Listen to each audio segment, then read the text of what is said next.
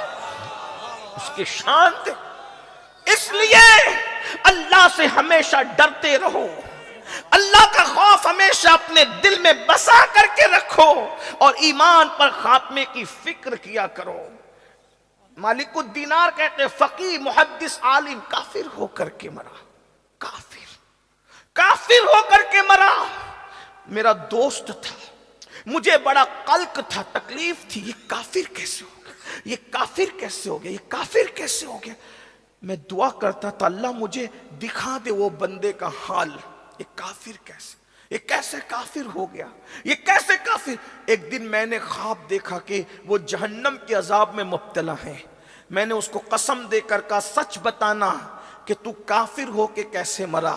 اس نے کہا مالک مجھے ایک ایسی بیماری تھی کہ سب طبیبوں نے جواب دے دیا تھا کہ تو اچھا نہیں ہو سکتا، تیرا علاج نہیں ہو سکتا. ایک عیسائی حکیم مجھے ملا، اس نے کہا تو اچھا تو نہیں ہوگا لیکن ایک ایسا نسخہ جانتا ہوں، اگر تو اس کو استعمال کر لے اچھا تو نہیں ہوگا مگر تیری بیماری اس سے کچھ کم ہو جائے گی۔ اس کا طریقہ یہ ہے کہ سال میں ایک مرتبہ ایک کٹورا بطور دوا شراب پی لیا کر، تیری بیماری دب جائے گی۔ تو وہ محدث وہ فقیہ کہتا ہے کہ میں بطور دوا سال میں ایک مرتبہ ایک کٹورا شراب کا پی لیا کرتا تھا، تو دوا کے طور پر سال میں ایک بار میں شراب پیتا تھا، بس اسی وجہ سے میری زبان پہ کلمہ نہ آیا اور مرا تو کافر ہو کر کے مرا۔ میری قوم کے وہ نوجوان کہاں ہیں اللہ اکبر جو نشے میں ڈوبے ہیں؟ اللہ اللہ، اگر دوا کی نیت سے ایک کٹورا کوئی بڑا محدث عالم اور فقیہ شراب پی لے بیماری کو دبانے کے لیے تو وہ کافر ہو کر کے مرتا ہے۔ جو تو پکنک پوائنٹ پر جا کر نشہ کرتے ہیں، جو روزانہ نشہ کرتے ہیں، جو اللہ اکبر نئے سال کے نام پہ نشہ کرتے ہیں، جو شادیوں کے موقع پر نشہ کرتے ہیں، جو اللہ اکبر گلی کوچوں میں نشہ کرتے ہیں، جو ٹینشن کے نام پہ نشہ کرتے ہیں، ان کا کیا حال ہوگا؟ تو وہ کفن چور کہتا ہے اس کا منہ جو قبلے کی طرف پھرا تھا، منہ سور اور بندر کی شکل اختیار کر گیا تھا، اس کا جرم کیا تھا؟ نشہ، اور دوسرا جرم کیا تھا؟ زنا۔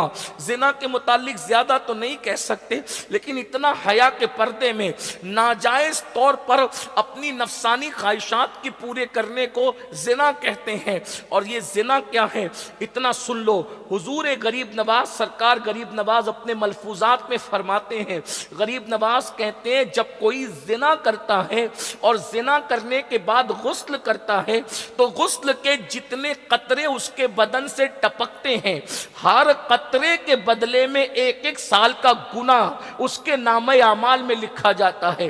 ہر قطرے کے بدلے میں ایک سال کا گناہ۔ کتنے قطرے ٹپکتے ہیں غسل کے بعد ذرا تصور میں تو لاؤ، اور جتنے قطرے ٹپکتے ہیں اتنے ہی شیاطین پیدا کیے جاتے ہیں، اور وہ سارے شیاطین قیامت تک جتنے پاپ اور جرائم کریں گے ان سب کا گناہ اس کے سر پہ ڈالا جائے گا جس کے زنا کی وجہ سے وہ شیاطین پیدا ہوئے۔ اور ایک بات مجھے اور یہاں یاد آئی، ہمارے بزرگوں نے فرمایا جو زنا کرتے ہیں اللہ ان کو لمحے کے بدلے میں صدیوں کی سزا دیتا ہے۔ وہ اس طرح سے کہ زنا کاروں کے گھر میں اللہ عیبی اولاد پیدا کرتا ہے، لنگڑی لولی اندھی اولاد پیدا کرتا ہے تاکہ یہ اپنی نسلوں کو دیکھ دیکھ کر بار بار دکھی ہوں۔ حالانکہ ہر ایک کے گھر میں ایسا نہیں، لیکن 99% لوگوں کے گھر میں ایسا ہی ہوتا ہے زنا کی وجہ سے۔ اب اس کا یہ مطلب نہیں کہ کسی کے گھر میں عیبی اولاد دیکھو تو اس پہ شک کرنے لگو کہ یہ بدکار لوگ ہیں، ایسا نہیں ہے۔ 1% لوگوں کے گھر میں اللہ عیبی اولاد اس لیے دیتا ہے تاکہ اللہ ان کے درجات بلند کرے، ان کو مقبولیت عطا کرے۔ تو یاد رکھنا، ذرا غور کیجئے، آج گندی فلموں کی وجہ سے، زنا کی فلموں کی وجہ سے، گندی پکچروں کی وجہ سے آج ہمارے لڑکے اور لڑکیاں زنا کو فیشن سمجھ رہے ہیں۔ لیکن میں ان کے سامنے یہ بات رکھ دوں، قبر میں جانا ہے، کب تک زمین پہ دندناتے پھرو گے؟ کب تک زمین پر پاپ کرو گے؟ کب تک اللہ کے غضب کو دعوت دو گے؟ کب تک اس کے غضب کو چیلنج کرتے رہو گے؟ یاد رکھنا، حدیث پاک میں آتا ہے اللہ کے سچے رسول صادق و مصدوق مصطفیٰ کریم رؤوف الرحیم صلی اللہ علیہ وآلہ وسلم فرماتے ہیں زنا کرنے والوں کو قیامت کے دن جہنم کی آگ کی قمیص پہنائی جائے۔ جہنم کی آگ کی قمیص۔ اگر ہم پر گیزر کا کیا ہوا گرم پانی بھی ڈال دے تو ہم برداشت نہیں کر سکتے۔ اور یہ رسول اللہ کا فرمان، یہ مولوی صاحب نہیں کہہ رہے، سیاسی لیڈر نہیں کہہ رہے، کوئی مقرر کی بات نہیں ہے کہ تم ہنس کے ٹال دو۔ زنا کرنے والوں کے کان تک یہ آواز پہنچے، حضور علیہ السلام نے فرمایا ان کو قیامت کے دن جہنم کی آگ کی بنی ہوئی قمیص پہنائی جائے گی۔ اور اتنا ہی نہیں، حدیث پاک میں تو یہاں تک آیا جس عضو سے انہوں نے زنا کیا ہوگا اس پر جہنم کے ہتھوڑے برسائے جائیں گے۔ اسی پہ بس نہیں، سید المعصومین، کان حیا جان حیا، وجہ تخلیق حیا، مصطفیٰ جان رحمت نے یہاں تک فرمایا زنا کرنے والوں کی شرم گاہوں پر جہنم کی آگ دہکائی جائے گی۔ کیا بنے گا ان لوگوں کا؟ آج فلمیں دیکھ کر جہاں لڑکے برائی کی طرف آمادہ ہے، وہیں پر لڑکیاں بھی برائی کی طرف۔ اس کو زنا کو آج فیشن کا نام دیا جا رہا ہے، زنا کو آج دوستی کا نام دیا جا رہا ہے۔ اور سن لو، زنا کرنے سے 3 مصیبتیں پہلے آتی ہے۔ نمبر 1، رزق گھٹا دیا جاتا ہے۔ نمبر 2، عمر گھٹا دی جاتی ہے۔ اور نمبر 3، چہرے پر لعنت برستی ہے، لعنت۔ جاؤ کتنے ہی قیمتی کریم اپنے چہروں پہ لگا لو، وہ لعنت کا خاتمہ کبھی کریم نہیں کر سکتا۔ اور اگر اللہ سے ڈر کے کوئی زنا چھوڑ دے، جب دل چمکے گا تو چہرے بھی چمکیں گے۔ اور اللہ کے خوف سے جو چہرے چمکتے ہیں وہ زمین کے اوپر بھی چمکتے ہیں، وہ جنازے کے اندر بھی چمکتے ہیں، وہ قبر کے اندر بھی چمکتے ہیں۔ اور میدان محشر میں خدا سے ڈر کر جنہوں نے گناہ چھوڑا ہے ان کے چہرے 14ویں رات کے چاند کی طرح چمکتے نظر آئیں گے۔ میری قوم کے جوانوں، میری قوم کے جوانوں، چاہے بچیاں ہو یا بچوں، میں آپ سے گزارش کرتا ہوں، جوانی بہت خوبصورت نعمت کا نام ہے جو تقریباً 16 سال سے شروع ہوتی ہے اور 50 سال تک کے چلتی رہتی ہے۔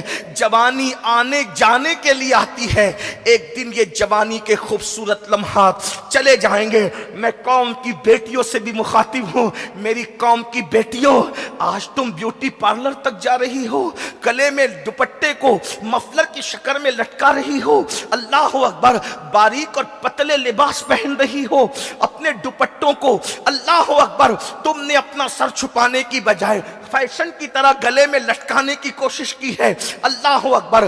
ہاتھوں میں چوڑیاں پہننے کے لیے کسی اجنبی مرد کے ہاتھ میں ہاتھ دیتی ہو، مہندی لگانے کے لیے، اللہ اکبر۔ فاسق اور کافر جو ٹائٹ جینس پہن کر کے بیٹھا ہے اس کے زانوں پر، اس کی رانوں پر تک ہاتھ رکھ کر کے مہندیاں لگاتی ہو، یہ آج فیشن بن چکا ہے۔ مہندی کی کلبیں شروع ہو گئی ہے، مردوں سے مہندیاں لگائی جاتی ہے۔ میں ان مسلمانوں سے مخاطب ہو کے کہتا ہوں، میرے بھائیوں، غیرت کہاں چلی گئی مسلمانوں کی؟ اپنی بیٹیاں کافروں کے جو وہ رانوں پر ہاتھ رکھ کر مہندیاں لگائے گی۔ یہ ہاتھ کتنا قیمتی عورت کا، حضور نے کتنا، یہ ہاتھ عورت اپنے پیر کے ہاتھ میں بھی نہیں دے سکتی، اپنے امام کے ہاتھ میں بھی نہیں دے سکتی، چچا زاد بھائی کے ہاتھ میں بھی نہیں دے سکتی، پھپھی زاد بھائی کے ہاتھ میں بھی نہیں دے سکتی، خالہ زاد بھائی کے ہاتھ میں بھی نہیں دے سکتی۔ علماء کی توجہ چاہتا ہوں، ان کی معلومات میں اضافہ نہیں کروں گا، لیکن ان کی دعا لوں گا کہ اگر غلطی کر رہا ہوں تو میری اصلاح کریں گے۔ بہت نازک جملہ کہہ رہا ہوں، یہ عورتوں کا ہاتھ، اللہ کے رسول نے فرمایا کہ عورتیں میرے ہاتھ میں بھی نہیں دے سکتی۔ رسول اللہ سید المعصومین، جس کے قریب سے کبھی گناہ گزر کے بھی نہیں جا سکتا، خطا جس کے قریب سے کبھی گزر کے بھی نہیں جا سکتی، حضور نے عورتوں کا ہاتھ اپنے ہاتھ میں نہیں لیا۔ جب عورتوں نے کہا مرد مصافحہ کرتے ہیں اور اپنا ہاتھ آپ کے ہاتھ سے ٹچ کر کے اپنے آپ پہ جہنم کو حرام کر لیتے ہیں، ہمیں بھی تو اجازت دو کہ ہم اپنا ہاتھ آپ کے ہاتھ میں دے کر کے اپنے آپ کو بھی جہنم سے بچا لیں۔ تو فرمایا لا افسا من النساء، میں عورتوں سے مصافحہ نہیں کرتا۔ ارے جب ایک امتی نبی کے ہاتھ میں اپنا ہاتھ نہیں دیتی تو تمہارا اتنا جگر کہاں سے آیا کہ تمہاری بیٹیاں چوڑیاں پہننے کے لیے کافروں کے ہاتھ میں اپنا ہاتھ دے رہی، مہندی لگانے کے لیے کافروں کے ہاتھ میں؟ عورت کو ہم نے سمجھا کیا ہے اور عورتوں نے خود کو سمجھا کیا ہے؟ آج کل کی عورتیں فلم، سیریل، یہی تمہارے لیے آئیڈیل ہے؟ سیدہ فاطمہ الزہرا کی زندگی کو آئیڈیل نہیں بناؤ گے؟ محرم کے 3 دنوں میں امام حسین کے غم میں رونے والوں، کیا رسول اللہ کی امی جان کی زندگی تمہارے لیے آئیڈیل نہیں بن سکتی؟ شربت اور کھچڑا سنیت نہیں ہے، صرف اصل سنیت تو اہل بیت کا کردار ہے، اہل بیت کے نظریات ہیں۔ میں اپنی قوم کی بہنوں سے کہتا ہوں، مردوں کے سامنے بے پردہ آ جاتی، آدھی آستین کے کپڑے پہنتی ہے،